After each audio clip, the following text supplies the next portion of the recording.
ദൈവമേ സ്വർഗീയ നല്ല പിതാവേ, അടിയങ്ങൾക്ക് തന്നിരിക്കുന്ന നല്ല പ്രഭാതത്തിനായി നന്ദി തുറന്ന് നിന്നെ സ്തുതിക്കുന്നു. ഞങ്ങളുടെ കടക്കാരോട് ഞങ്ങൾ ക്ഷമിച്ചിരിക്കുന്ന പോലെ ഞങ്ങളുടെ കടങ്ങളും ഞങ്ങളോട് ക്ഷമിക്കുമാറാകണമേ എന്ന് പ്രാർത്ഥിക്കുന്നു. കർത്താവേ, ദൈവമേ സ്തോത്രം. അടിയങ്ങൾക്ക് ഈ പ്രഭാതത്തിൽ തന്നിരിക്കുന്ന നല്ല വചനത്തിനായി നന്ദി പറയുന്ന കർത്താവേ സ്തോത്രം. ഈ കർത്താവെ ഞാൻ അടിയങ്ങൾക്ക് പകർന്നു തന്ന ആ പ്രാർത്ഥന ദൈവമേ സ്തോത്രം. ദൈവമേ അടിയങ്ങളോട് ദൈവമേ ഹല്ലേലൂയ എന്തെങ്കിലും പ്രയാസങ്ങളുള്ളവരോട് ക്ഷമിപ്പാനുള്ള കൃപ ഞങ്ങൾക്ക് നൽകുമാറാകണമേ എന്ന് പ്രാർത്ഥിക്കുന്നു. അപ്പോൾ മാത്രമാണ് നീ ഞങ്ങളുടെ പാവങ്ങൾ ക്ഷമിക്കുന്നതെന്ന് വചനത്തിൽ കൂടെ ഞങ്ങൾ കർത്താവെ പ്രഭാതത്തിൽ മനസ്സിലാക്കുന്ന കർത്താവെ.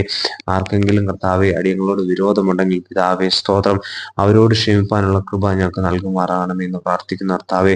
അടിയങ്ങൾക്കും കർത്താവെ ആരോടും ഒരു വിരോധം തോന്നുവാൻ, ദൈവമേ ശത്രുതാ മനോഭാവം തോന്നാൻ സ്വർഗം സമ്മതിക്കരുതേ എന്ന് പ്രാർത്ഥിക്കുന്നു. എല്ലാത്തിലും കർത്താവെ സ്നേഹത്തിൽ ദൈവമേ ആയിരിക്കാൻ തക്കണം, ചെയ്യുന്നതെല്ലാം സ്നേഹത്തിൽ ചെയ്യുവാനുള്ള കൃപ നൽകുമാറാകണമേ എന്ന് പ്രാർത്ഥിക്കുന്നു. അപ്രകാരം ഞങ്ങൾ ചെയ്യുമ്പോൾ നീ ഞങ്ങളുടെ കടങ്ങളെയും ക്ഷമിക്കുമെന്ന് വചനം ഞങ്ങൾ ഓർപ്പിക്കുന്ന കർത്താവെ. അതിനായി ഈ ദിവസം ഞങ്ങൾ ഒരുക്കണം, മഹത്വം കൊടുക്കണം. സർവ്വേശ്വര തന്നെ.